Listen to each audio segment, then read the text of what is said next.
Good morning students of 9th class, how are you. उम्मीद है आप सारे ठीक ठाक होंगे और जो भी काम आपको करवाया जा रहा है उसको आप अच्छे से सुंदर सुंदर अपनी कॉपीज़ में कर रहे होंगे। आपकी 2 कहानियाँ हो चुकी हैं, पंच परमेश्वर और पाजेब, और कविता भाग में सूरदास कबीर दोहावली हो चुकी है। नोट्स अपने सुंदर सुंदर नोटबुक्स में सब कंप्लीट कर लेना, और ग्रामर का काम भी जो आपको भेजा था पहले मैंने अपनी ग्रामर नोटबुक्स में कर लेना। आज की हमारी कहानी है 2 हाथ। 2 हाथ कहानी जो है एक लड़की की कहानी है, नीरू है उसका नाम। इसका मैं सार आपको बताऊंगी। सबसे पहले पाठ परिचय। 2 हाथ कहानी। इस कहानी में 2 हाथों के माध्यम से सौंदर्य के वास्तविक स्वरूप पर प्रकाश डाला गया है। सौंदर्य का एक रूप कर्म करने में विद्यमान है, यानी कि सुंदरता का एक रूप कर्म करने में, काम करने में विद्यमान है। ईश्वर ने हमें 2 हाथ दिए हैं, मात्र सजाने के लिए नहीं। हाथों का वास्तविक सौंदर्य कर्म करने में, यानी कि भगवान ने जो हमें 2 हाथ दिए हैं वो काम करने के लिए दिए हैं, सिर्फ सजाने के लिए नहीं दिए। फिर भले ही वे खराब हो जाएं, खुरदरे हो जाएं, इससे अंतर नहीं पड़ता। यानी कि काम करते करते अगर किसी के हाथ खराब हो जाएं, खुरदरे हो जाएं, कट पड़ जाएं, तो इससे कोई अंतर नहीं पड़ता। इसी संदेश द्वारा लेखिका ने लोगों को मानसिक कुंठा को दूर करने का प्रयास किया है।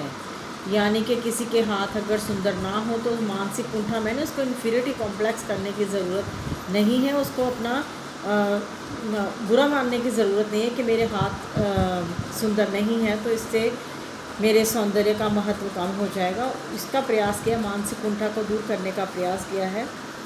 बिन माँ की नीरू, जिसे घर का सारा कार्य करना पड़ता था, अपने हाथों के खराब हो जाने पर कुंठाग्रस्त है।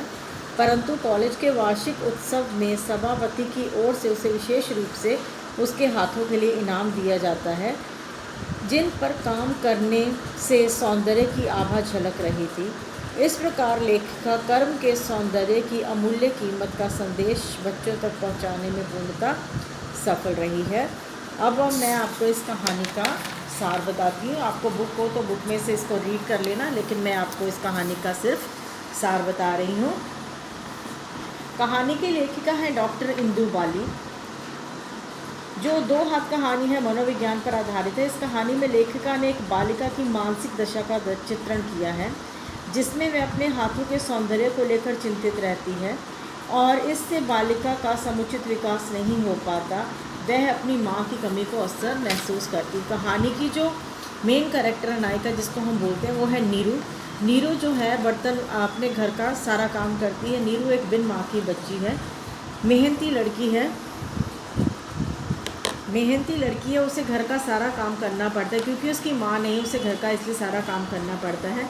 वह कर्म करने में विश्वास करती है। वह रसोई का सारा काम करती है, घर की साफ़ सफाई करती है, खाना पकाती है, चूल्हा लीपती है, मतलब सारा काम घर का करती है। और अपने उसके जो भाई बहन हैं छोटे, उनका भी वो ख्याल रखती है। इसके साथ साथ वो कॉलेज की पढ़ाई भी करती है, लेकिन अक्सर वो अपनी माँ को याद करके रोती है कि जिस तरह वो देखती है कि उसकी सहेलियाँ बेफिक्र होकर खेलती हैं, वो भी बेफिक्र होकर खेले। अक्सर वह अपनी माँ को याद करते करते उदास हो जाती है और रोती है। तो पिता झट पूछते हैं कि मेरी बिटिया उदास क्यों है, तो बोलती नहीं पिताजी, मैं किसी बात से उदास नहीं हूँ, लेकिन वो अपनी माँ को अक्सर याद करती है।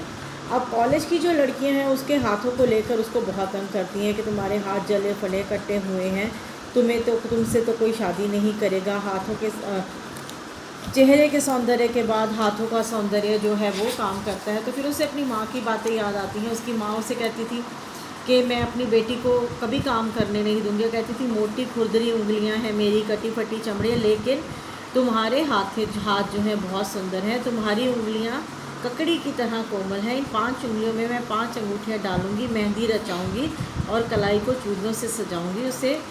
और माँ उन्हें गहराई से चूम लेती थी। और ये सब बातें याद कर करके नीरू बहुत रोती थी। और कॉलेज की जो लड़कियां हैं उसके हाथों के जो कटे फटे हाथों के लिए जो बहुत वो उसको ताने मारती थी कि तुम्हारी जो शादी है वो कभी नहीं होगी और तुम्हारे हाथ बिल्कुल भी सुंदर नहीं है।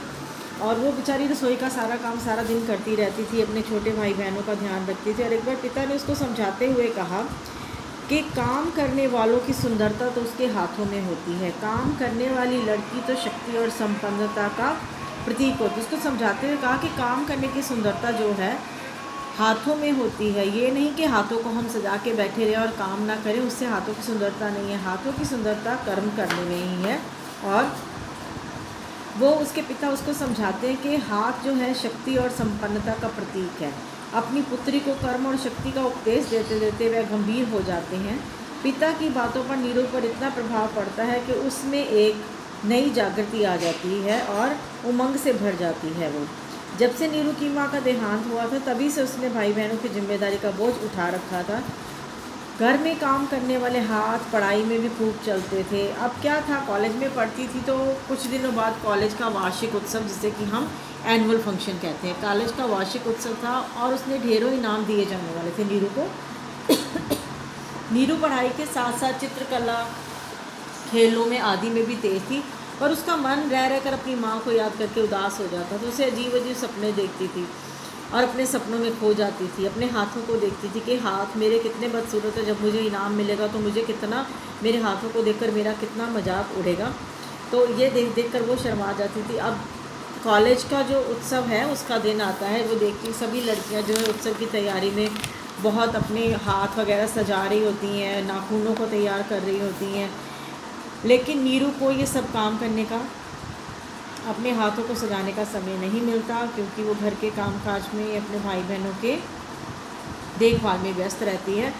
प्रातः का समय बहुत व्यस्तता का समय होता है, हर तरफ भाग दौड़। अब जिस दिन कॉलेज का फंक्शन होता है वो सुबह बहुत भाग दौड़ में अपना कामकाज करके और जाती है उस तरफ, उसी भाग दौड़। तो क्या करती, किसी तरह सारा काम निपटा कर तैयार होती है और कॉलेज पहुंच जाती है। लेकिन जल्दी में क्या होता है कि अपने हाथ धोना भूल जाती है।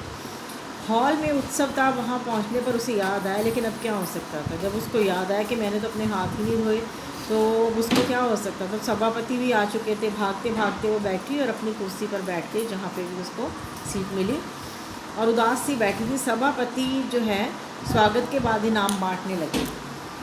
नीरू का नाम बहुत ही सम्मान और तारीफ़ों के बाद लिया गया। बड़े चाव से भागती हुई वह स्टेज पर इनाम लेने जब पहुंची, और जैसे ही उसने हाथ फैलाए, शर्म के मारे उसके हाथ कांपने लगे और उसकी आंखों से आंसू जो है टपकने लगे, क्योंकि वो शर्मिंदगी महसूस कर रही थी कि मेरे हाथ गंदे। लेकिन अब क्या, सभापति ने जो निर्णय सुनाया, सभापति ने कहा कि यह बाकी इनाम तुम्हें तुम्हारी पढ़ाई के लिए देंगे, लेकिन एक विशेष इनाम है, विशेष इनाम जो मैं तुम्हें देना चाहता हूँ, वह इनाम उस लड़की के लिए है जिसके हाथ कॉलेज में सबसे सुंदर होंगे। अब लड़कियाँ जो सुंदर सुंदर हाथ अपने सजा रही थी, सब अपने हाथों को देखने लगती हैं, लेकिन सभी लड़कियाँ खुश थीं। उनको लग रहा था कि चलो अब उनके हाथों का मूल्य पड़ेगा, उन्होंने जितना सजाया संवारा है।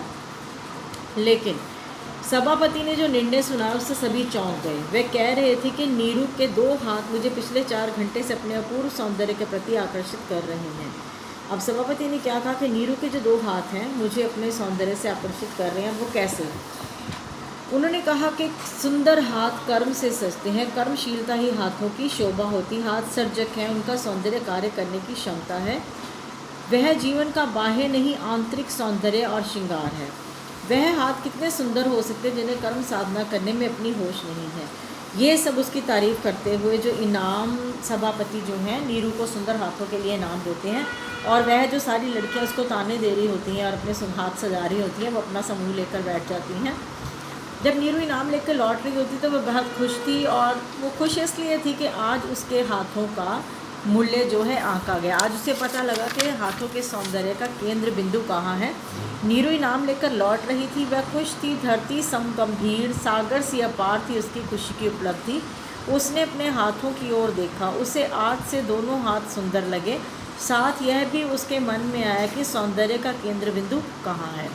तो ये थी कहानी 2 हाथ। इसमें लेखिका ने बहुत सुंदर तरीके से कहानी को बताया कि ये नहीं कि हमें अपने हाथ जो सजाने के लिए मिले हैं, हमें अपने हाथ कर्म करने के लिए मिले हैं। यही उन हाथों की सफलता है। अगर हम कर्म करके किसी के काम आ सके हमारे हाथ, हम किसी की सेवा कर सकें उन हाथों से, अपने घर का काम कर सकें, तो वही हाथ जो है असली सौंदर्य के मालिक हैं। दैट्स ऑल फॉर टुडे बच्चे। कहानी बहुत इंटरेस्टिंग है, इसको आप ध्यान से पढ़ लेना।